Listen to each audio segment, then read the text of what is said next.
যে মেয়ে জানার ভয় করে না, যে মেয়ে বিবাহের আগে সতীত্ব নষ্টের ভয় করে না, তার হিন্দু কি মুসলমান কি? হারাম তো হারামি। হ্যাঁ, এটা তোমাদের বিকৃত মস্তিষ্ক যে তোমরা মনে করো সারা জীবন জানা ব্যভিচার করে বিয়ে করে ফেললে আগে সব কাজ হালাল হয়ে যাবে। তোমাদের প্রবলেম। তোমরা মনে করো সারা জীবন জানা ব্যভিচার নষ্টামি করে এরপরে বিয়ে করে ফেললে আগের সব হালাল হয়ে যাবে। এটা তোমরা মনে করো। ইসলাম কখনো এরকম বলে নাই যে একটা লোক একটা গ্লাসে সারা জীবন মদ খাইছে, এরপরে ওই একই গ্লাসে দুধ ঢেলা খাইছে, আর আগের মদ খাওয়া হালাল হয়ে যাবে। আগের মদ খাওয়া গুনাহ থাকবে না, আগের মদ খাওয়া তার গুনাহ হবে না, সেগুলোর জন্য সে ক্ষমা চাইতে হবে না, সেগুলোর জন্য কাফারা হয়ে যাবে, কারণ সে সেম গ্লাসে ঢেলা মদ খাইছে, দুধ খাইছে। এই জন্য দিস ইজ ইয়োর লজিক। আল্লাহর দিকে তাকিয়ে তোমাদের রিজিকের প্রয়োজন হলে ক্ষমা চাও আল্লাহর কাছে।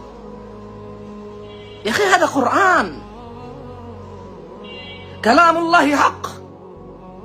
আল্লাহর কথা সত্য, আল্লাহর ওয়াদা সত্য, আল্লাহর দ্বীন সত্য, নবী রাসূলগণ সত্য, জান্নাত জাহান্নাম সত্য, দুনিয়া আখিরা সত্য, ফেরেশতা সত্য। এই যে শয়তান, জিন, শয়তান, এগুলো সব আছে, মানুষকে ধোঁকায় ফেলে। মানুষের উচিত আল্লাহকে যথাসম্ভব যথাসাধ্য আল্লাহকে মেনে চলা, সর্বোচ্চ চেষ্টা থাকা উচিত মানুষের, আমাদের।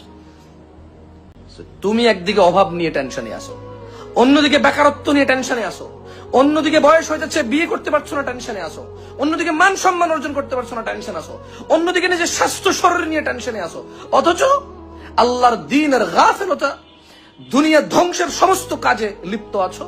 সমস্ত কাজে লিপ্ত আছি আমরা, আর আমরা চাই আল্লাহ আমাদের কল্যাণ করুক, আর আমরা চাই আল্লাহ আমাদেরকে উদ্ধার করুক, অথচ আমরা প্রতিদিন প্রতিক্ষণ আল্লাহর বিরুদ্ধাচরণে আমরা লিপ্ত আছি।